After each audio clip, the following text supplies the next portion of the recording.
السلام علیکم ورحمۃ اللہ۔ میرا نام ڈاکٹر طلحہ ہے اور میں نیورولوجسٹ ہوں۔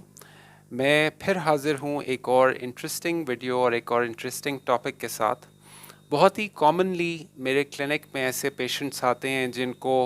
کافی عرصے سے، سالوں سے گردن اور کندھے کے مسلز کا، پٹھوں کا کھچاؤ ہوتا ہے، اور بہت سی دفعہ کمر کے یعنی لوور بیک کے پٹھوں کا بھی کھچاؤ ساتھ ساتھ رہتا ہے،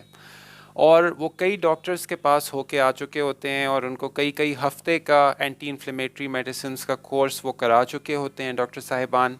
اور انویریبلی ان کو کوئی فائدہ بھی نہیں ہوا ہوتا، بلکہ الٹا ان دواؤں کی وجہ سے ان کے معدے میں جو ہے نا جلن ہوئی ہوتی ہے، تکلیف ہوئی ہوتی ہے، اور وہ پریشان رہتے ہیں کہ ان دواؤں کی وجہ سے کہیں ہمارے گردوں پر بھی اثر نہ پڑ جائے۔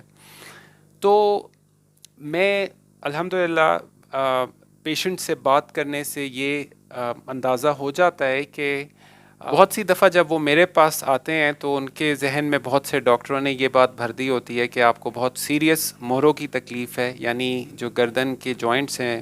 ان کے اندر آرتھرائٹس یا ڈیجنریٹو چینج آ چکی ہے، اور کمر کے جوائنٹس میں بھی یہی معاملہ ہے، اور وہ بہت پریشان رہتے ہیں اس کی وجہ سے۔ اور ہمارے کلچر میں، معاشرے میں یہ بات بھی بہت زیادہ پھیلی ہوئی ہے کہ کمر کے مہروں کی تکلیف بہت سیریس ہوتی ہے اور وہ ہمیشہ آپریشن کی طرف جاتی ہے، اور ان آپریشنز میں بہت سارے لوگ معذوری کی طرف چلے جاتے ہیں، جو کہ میرے خیال میں سچ نہیں ہے، لیکن معاشرے میں یہ بات پھیلی ہوئی ہے۔ تو نتیجہ یہ ہوتا ہے کہ وہ مریض بہت خوف زدہ ہوتے ہیں اور وہ اس خوف کو لے کر میرے پاس آتے ہیں، اور میں معائنے پہ یہ دیکھ لیتا ہوں کہ الحمدللہ کوئی سیریس یعنی نروز کا یا اسپائنل کارڈ کا ان کو پرابلم نہیں ہوتا ہے، یہ چیز واضح ہو جاتی ہے معائنے پہ بہت دفعہ، اور ایڈیشنلی کچھ ٹیسٹنگ وغیرہ جیسے کہ ایم آر آئی وغیرہ کرانے سے یہ بھی فردر پتہ چل جاتا ہے کہ ان کی اسپائن میں سیریس ڈیزیز کی علامات موجود نہیں ہیں ایم آر آئی کے اوپر۔ تو میں ان کو یہ بات بتاتا ہوں کہ گاؤں میں بہت سے بزرگ 80-85 سال کے لوگ ہوتے ہیں، اگر آپ ان کی جو ہے وہ اسپائن کا، ریڑھ کی ہڈی کا، گردن کے مہروں کا ایم آر آئی کرا لیں تو آپ کو یہ یقین نہیں آئے گا کہ یہ بندہ ابھی تک چل کس طرح رہا ہے، یعنی اتنی زیادہ اس میں آرتھرائٹس ہوگا، اتنی زیادہ اس کے اندر مہروں کی تکلیف اور چینجز ہوں گی کہ بندہ کہے کہ شاید یہ بندہ بستر پہ ہوگا، حالانکہ وہ نارمل چل پھر رہے ہوتے ہیں، تکلیف کا ان کو نام و نشان نہیں ہوتا ہے۔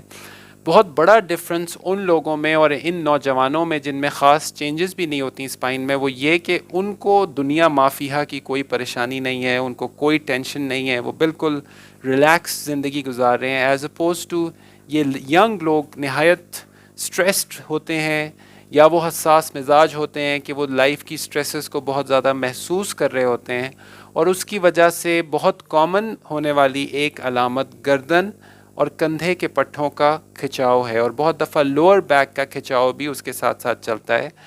تو مختصراً یہ کہ جن لوگوں میں دائمی یا کرونک نیک ایک یا بیک ایک ہو، اس کے اندر ان کو یہ سوچنا چاہیے کہ شاید انڈر لائنگ سٹریس ان کے اس پٹھوں کے کھچاؤ اور اس درد کو کنٹریبیوٹ کر رہا ہے، اور انویریبلی اگر اس تکلیف کو، اس پہلو کو ذہن میں رکھے بغیر ٹریٹ کیا جائے تو فائدہ نہیں ہوتا ہے، یعنی صرف اینٹی انفلیمیٹری میڈیسنز یا مسل ریلیکسنٹس وغیرہ سے ٹریٹ کر دیا جائے تو وہ مریض آلریڈی کئی ڈاکٹروں سے یہ کورسز کر چکے ہوتے ہیں اور وہ ناکام رہے ہوتے ہیں۔ اور میں دیکھتا ہوں کہ بہت سی دفعہ اگر ان کی پراپر ہسٹری لی جائے، ان سے ان کی لائف کے متعلق، ان کے موڈ کے متعلق، ان کی depression, anxiety status, stress levels کے بارے میں پوچھا جائے تو وہ بہت سی دفعہ بتاتے ہیں کہ ڈاکٹر صاحب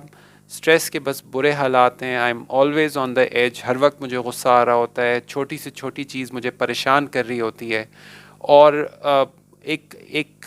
سائیکوسومیٹک علامت کے طور پر، یعنی ذہن کے تناؤ کی جسمانی علامت کے طور پر ان کے گردن اور کندھوں کے پٹھے کھچے ہوئے ہوتے ہیں۔ اگر اس پراپر اپروچ کے ساتھ ان کی اس پرابلم کو ٹریٹ کیا جائے تو عموماً 5-5، 10-10، 20-20 سال پرانے درد ٹھیک ہو جاتے ہیں اور بہتر ہو جاتے ہیں، and I can't tell you کہ وہ لوگ کتنے خوش ہوتے ہیں اور کتنے حیران ہوتے ہیں، کیونکہ وہ امیدیں کھو چکے ہوتے ہیں اپنی۔ تو اگر آپ میں یا آپ کے کسی پیارے میں بھی اس طرح کی علامات ہیں تو بہت اچھا رہے گا کہ اگر آپ کسی قابل نیورولوجسٹ کو اپنے گرد و نواح میں دکھائیں، اور ان سے اپنی پرابلم شیئر کریں، اور ضرور بضرور ان کو اپنی اعصابی تناؤ، اعصابی کمزوری، سٹریس لیولز کے بارے میں بتائیں، تاکہ ڈاکٹر صاحب کا ذہن اس طرف جا سکے کہ شاید ان کی علامات سائیکوسومیٹک ایلیمنٹ یا سائیکوسومیٹک کنٹریبیوشن رکھتی ہیں، تاکہ پراپر علاج ہو سکے اور آپ اپنی صحت کو بھرپور انجوائے کر سکیں، اور اس کے علاوہ اس کو صحیح پروڈکٹیو چیزوں میں استعمال بھی کر سکیں۔ میں امید کرتا ہوں کہ اس ٹاک سے آپ کی نالج اور اویئرنیس میں اضافہ ہوا ہوگا۔ اپنا بہت بہت خیال رکھیے گا۔ السلام علیکم ورحمۃ اللہ وبرکاتہ۔